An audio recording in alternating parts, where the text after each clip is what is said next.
I'm just sitting in a vacant lot with a bird sitting on my head.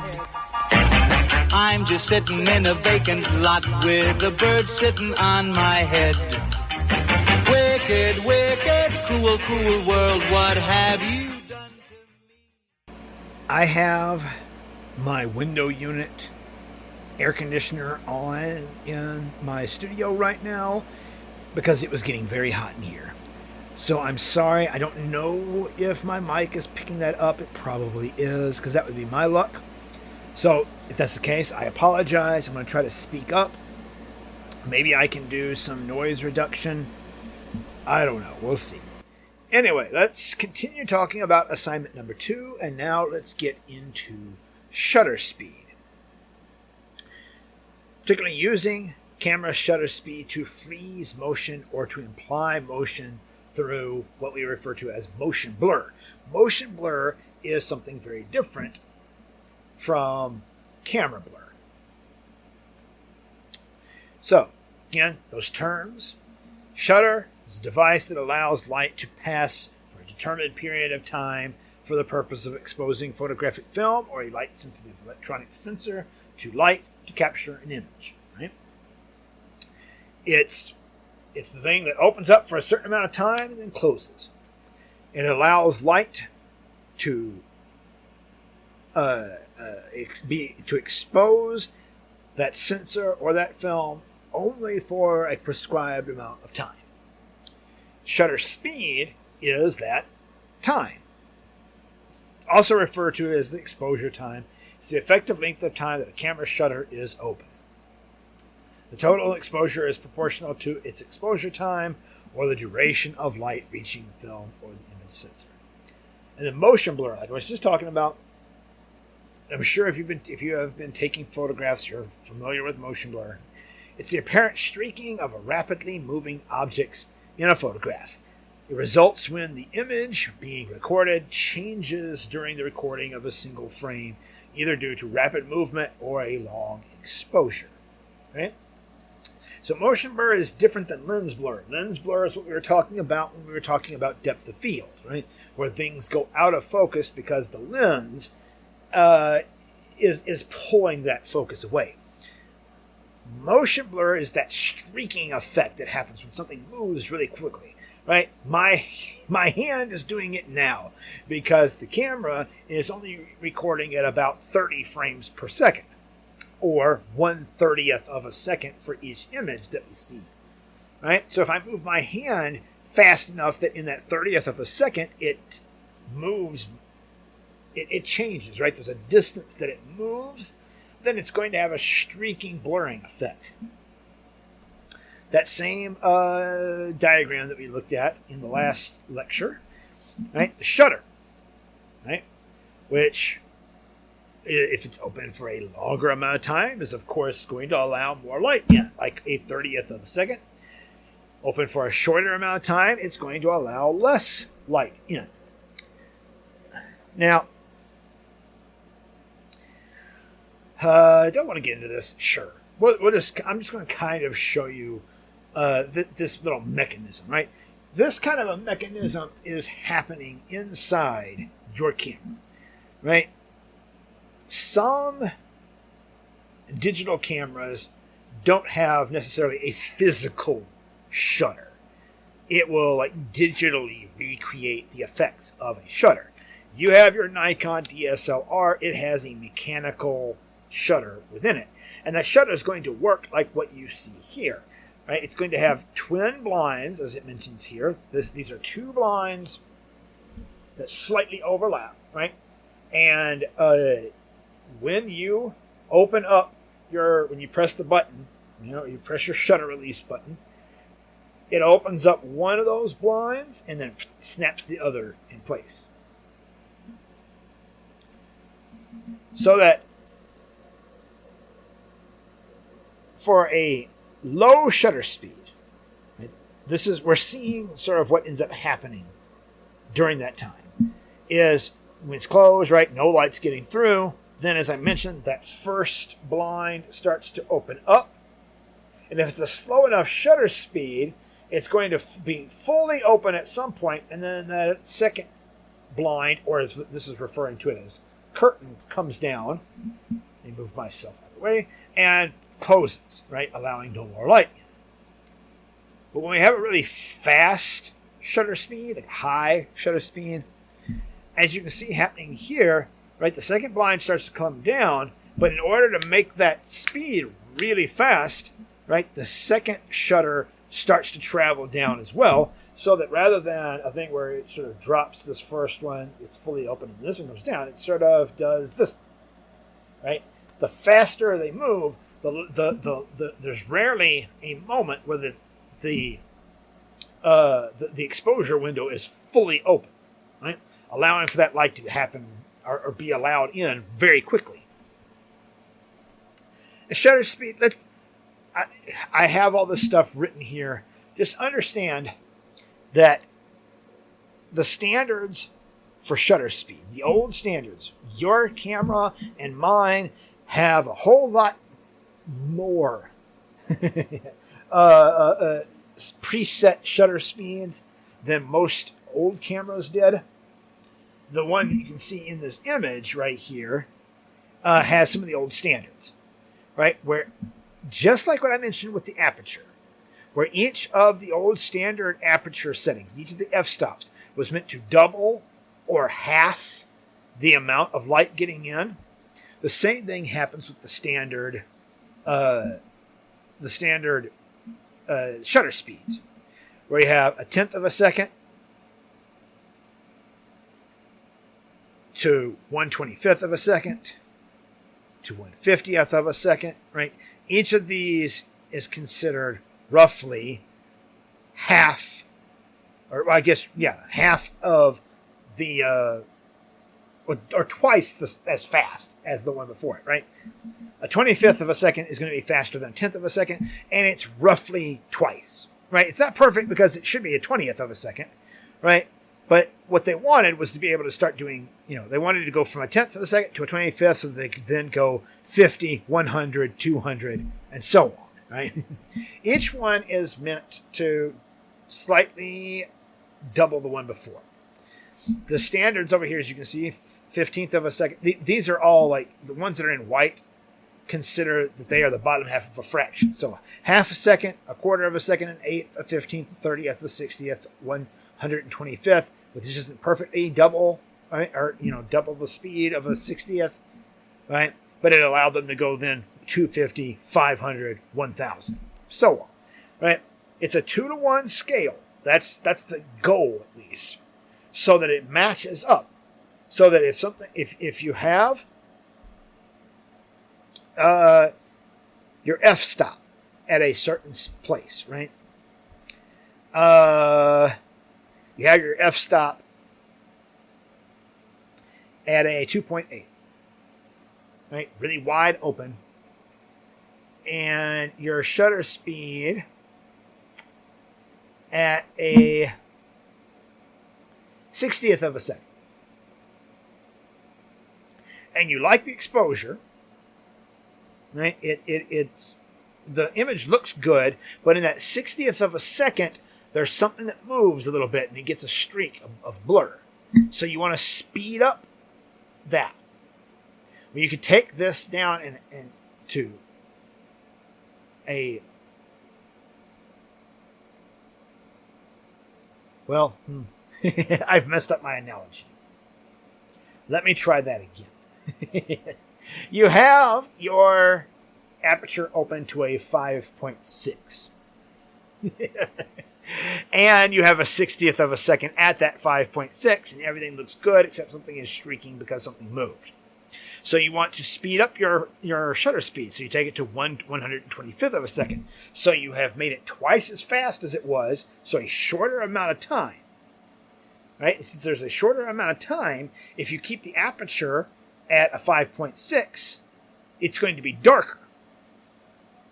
So you take that 5.6 and you open it up to a 4, an f4. You have doubled the amount of light that's coming in the aperture, but you've halved the amount of time. You're going to get an exposure that looks the same. Right? It's going to look just the way it did before, only now maybe that thing that was moving and was getting a little bit of motion blur isn't doing that anymore, right? And that's what they wanted. They wanted all of these settings to be perfectly as close, roughly on a scale of 2 to 1, so that if you adjust one of them and then you adjust one of the other ones in another direction, you get the same exposure. These are, again, the agreed upon standards. 1,000th of a second, 500, 250th, so on and so forth, 1 second, 2 seconds, right? Each one's meant to roughly double or half the one before it. Now, of course, it says here that shutters often include 1 or 2 other settings for making very long exposures. Usually that's going to be on a manual camera like this, the B, which is called bulb. Your camera also has a bulb setting. If you haven't experimented with it, dude, you need to experiment with it. The bulb setting in your shutter speed allows you to just press this shutter button and hold it. And as long as you're holding this down, it keeps the shutter open until you let go, and then that is when the shutter closes. That's for taking really nice long exposures. Now, slower shutter speeds are often selected to blur movement in a still photograph of a moving subject. Excessively fast shutter speeds, 500, 1000, or faster, because your camera can do faster, can cause a moving subject to appear unnaturally frozen, which can be an interesting effect. For instance, a running person may be caught with both feet in the air, with all indication of movement lost in a frozen moment. That's one of the cool things about the high shutter speeds. I'm not going to dive into this. You can read through this yourself. I think you understand.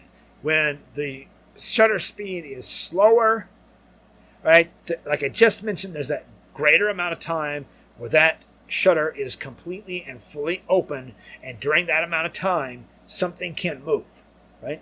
But in 1,000th of a second, right, and that shutter barely allowing any time to be open,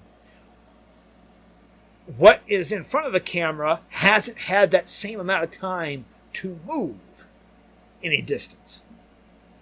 So you can do something like having this pinwheel in front of a camera, and the pinwheel is being blown. It is moving. It may not look like it in this particular image because the shutter speed was set extremely high, and it caught the pinwheel in a moment where it doesn't even look like it was moving. It froze it in motion, and we don't have any motion blur whatsoever. Then a slightly slower shutter speed, and we get that streaking effect of the motion blur as the pinwheel spins. And then a really long really slow shutter speed allows for that streaking to become even more pronounced. So essentially, each of the little pinwheel spokes was able to spin from here to here in the amount of time that shutter was open. Right? Over here, it didn't get a chance to move at all. The shutter was just that fast. Now, again, why would we use those different effects?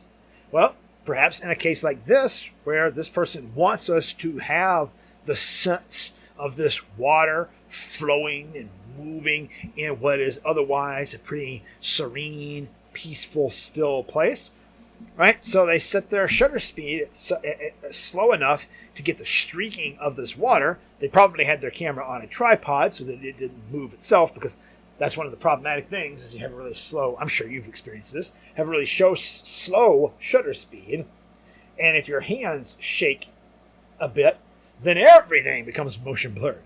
So they kept their camera really nice and still so that all this back here, none of this moved, right? But the water did, giving it this streaky look, and we can sort of feel the sense of movement that comes from that. Well, this person who seems to have had their bulb setting on and probably pressed the button just as this person was about to hit the cue ball because you can even see the cue ball sort of frozen there, and then just held it open until all the billiard balls had broken, so that we get a slight ghostly effect of where they had been, and then all these streaks of where each of the billiards went. And I forgot I had this in here. In a previous life, if you will, before I came to work at Bethel University, so we're talking, over 11 years ago, I worked at Memphis Boys Town with boys who were aged 7 to 11. And I happened to be also trying to sort of train myself on using this camera. I had had film classes, right? Like yourself, most of my training was in film. And so I was trying to get the hang of digital photography. And so I had wanted to make some long exposures of them in what we called the what did we call it? Oh my goodness. We didn't call it the living room. The main room. Oh my goodness. It's been long enough I'm starting to forget. But anyway, this was essentially, it was the living room. And so I explained to them what would happen if they moved, right? And so I was like, I'm going to push this button. I'm going to hold it down. You guys move around and go crazy. So that's exactly what I got. I got my room where everything's nice and crisply in focus, nothing's streaky. And then the kids themselves, the boys I was working with, moving around, right? They're streaking all over the place. So you have spots where maybe somebody held still for a moment, but then moved again. And the only ones who don't have that at all, interestingly, are this kid right here. Well, I guess his head's a little bit blurry there. But he just refused. He was like, no, I'm not doing this. This is dumb. And there was this other kid back here who, when I explained what we were going to do, was like, wait, so if I sit really still, I'm not going to be blurry? And I was like, yeah, that's what's going to happen. So he took that as a challenge. I'm going to sit super still. And so he did. And as a result, you can see he's not streaked, no motion blur on him at all. Freezing motion, right? It can work for something like this. We want to capture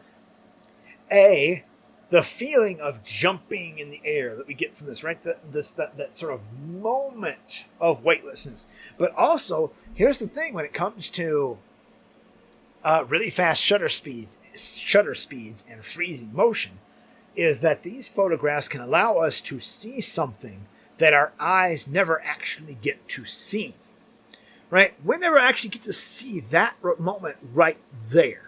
Not in any sort of tangible way that we get to analyze it. This girl jumped, came back down. It was all over with in probably less than a second. But this probably 1,000th of a second was captured here, where she's in the air.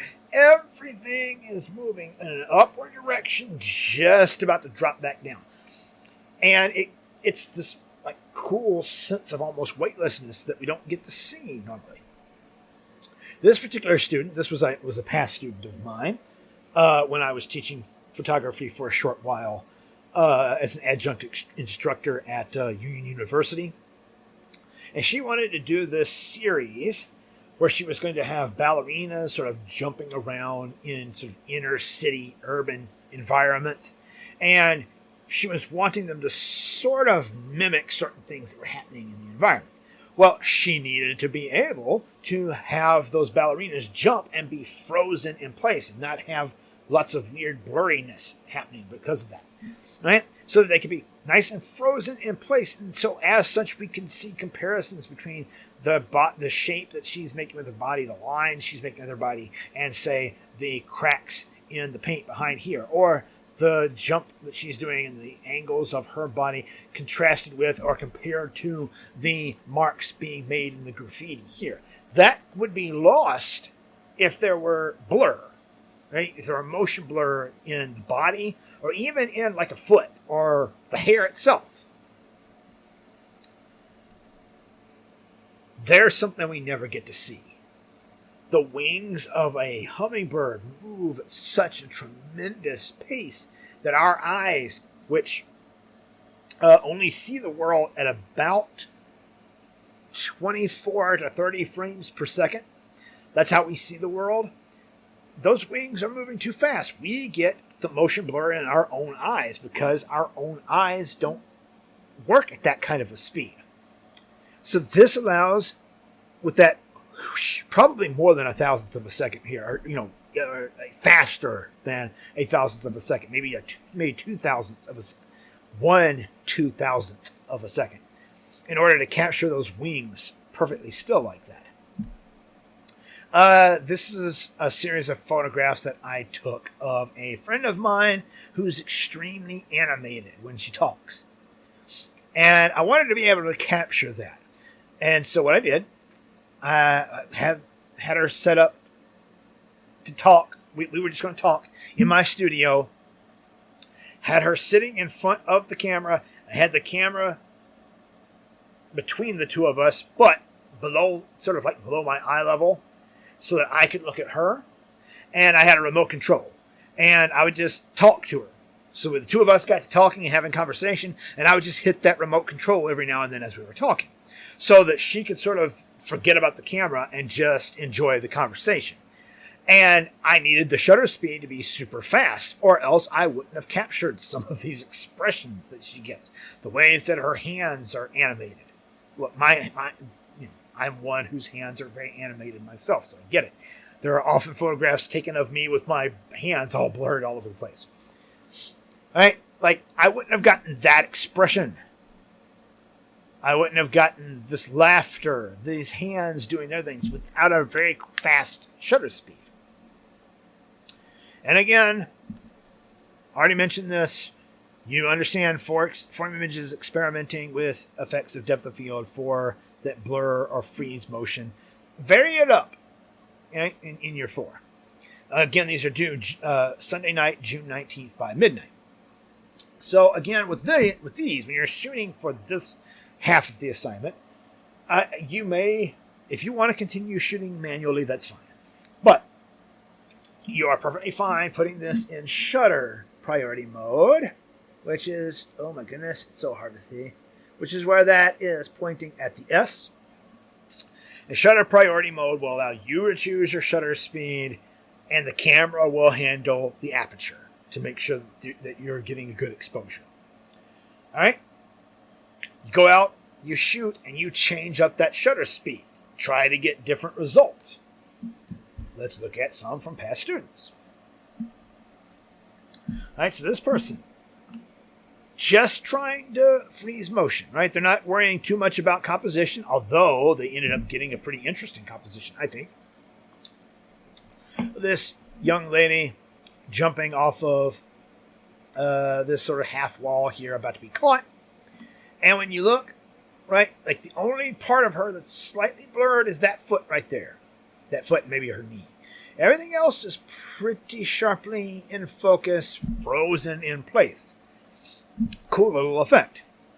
This person who caught a photograph of this little girl jumping in the air, and so the hair was right, flying all over the place. Frozen in place. Again, maybe a little bit of motion blur on that toe, but otherwise pretty solid. Same kind of thing here, right? A very fast shutter speed. This hair is all flying up in the air just at the very moment that the little girl lands at the bottom of this slide. Here, like, it was impressive that they got this to happen, because I can tell by looking at this they have a very high ISO. You can tell that the light was getting dim outdoors, but they still managed to freeze that ball in place. Now, there are portions of the person themselves that has a little bit of motion blur, but for the most part, they got it frozen. So I'm going to guess they had to really crank up their ISO. This is probably a 3200 or higher. I can see a lot of grain in this in order to freeze that, because otherwise, you had a dim day like that, and you can tell. You look at that sky, you can tell this was not a very bright, sunny day. And you have, I don't know, a 400, 200 ISO. You're not going to be able to get something like that to freeze in place like that, at least not with your image being very dark. These are a couple of very simple photographs, again, taken at a very high ISO, as you can see from all this grain you can see in here. trying to freeze that fire in place, and then trying to take advantage of a longer exposure, get the fire to streak and things of that nature. This person, right? This is just slow enough of a shutter speed that this guy who's playing the drums, just his drumsticks are blurred. The rest of him didn't seem like it moved enough to get any motion blur, right? Which gives the impression of those hands, right, doing their thing. That's not the greatest photograph because I think their hands move. But what they were trying to do was capture this moment where everybody, the snap of the ball, and everybody's moving. So they probably needed a tripod so that all this would also have motion blur. This person who did a really long exposure and had these people jump. This person who also had their camera set on bulb, just pressed and held the shutter and let this person walk past. Person or persons, I'm not even sure. It's so streaky. That's the end of that. All right, so experiment. Play around with your different shutter speeds. See what effects you can capture. Try to freeze motion. Try to blur motion. Right? Pick out your 4 that you feel are the strongest. And we're going to edit these in color. So next lesson is where we'll talk about that. All right. Take care.